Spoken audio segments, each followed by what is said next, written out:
Ceasefire के ऐलान के बाद कच्चे तेल की कीमतों में 4% गिरावट दर्ज हुई है।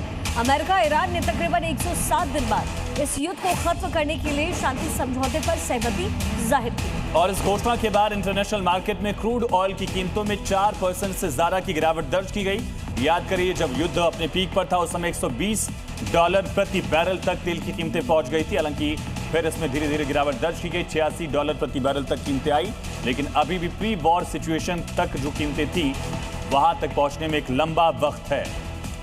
अमेरिका और ईरान के बीच में जिन 14 मुद्दों पर सहमति बनी है वो कौन कौन सी है, उसके बारे में विस्तृत जानकारी आपको दे देते हैं। कौन कौन से अलग अलग मुद्दे? पहला है ईरान, लेबनान और बाकी सभी मोर्चों पर युद्ध को फौरन बंद करना। वहीं यूएस इजराइल नया युद्ध शुरू नहीं करने की गारंटी देंगे ईरान को। इसके अलावा स्ट्रेट ऑफ हॉर्मुज को दोबारा खोल दिया जाएगा, नाकेबंदी हटा दी जाएगी। ईरानी जहाजों और समुद्री व्यापार पर लगी हुई जो पाबंदियां हैं वो अमेरिका खत्म करेगा, ये भी शर्त का हिस्सा।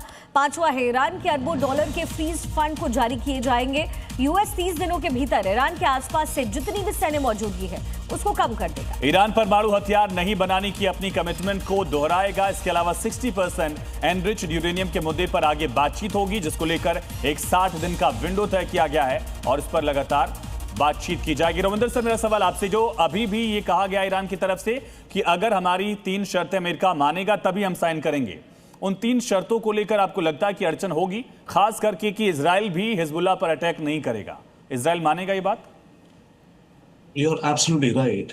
बिल्कुल चांस बनता है कि ये डील स्मूथ नहीं जाएगी, और जो तीनों कंडीशंस उसने कही है उनमें जब नट्स एंड बोल्ट्स की डिस्कशंस होंगी उन्हीं में डिफरेंसेस आ सकते हैं कि कैसे एग्जैक्ट होना है।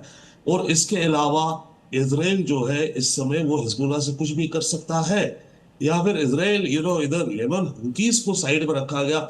ईरान कह रहा है पीस ऑन ऑल वॉर्स, यानी कि ईरान ये भी कह सकता है कि इराक के अंदर जो इरानियन मिलिशियाज है, हिजबुल्लाह है इराक के अंदर भी, राइट, जो अटैक कर रहे थे, उनके साथ भी शांति हो। तो ईरान ने जो मांगे रखी है डेफिनेटली बहुत वाइड है। इन सब पे एडियर हो पाना देखते हैं, बट प्रयास रहेगा अमेरिका की तरफ से, खास करके इट सीम्स कि उनको लाइन पे रखे, और इधर प्रयास रहेगा इजराइल की तरफ से कि इस डील में जितनी ज्यादा अड़चने क्रिएट कर सके हम करें, क्योंकि नेतन्याहू इस समय बहुत ही डेलिकेट सिचुएशन में फंस गया है। उसने तीन वॉर शुरू करी है, तीनों कहीं नहीं पहुंची। उन्होंने जो ड्रीम्स दिखाए अपने फार राइट को कि हम तो ईरान की रेजिम चेंज कर देंगे, वो कुछ नहीं हो पाया। तो इजराइल इस चैलेंजिंग सिचुएशन में है। ईरान डेफिनेटली ईरान को इसमें परसेप्शन में देखा जाए तो अमेरिका की डिफीट है।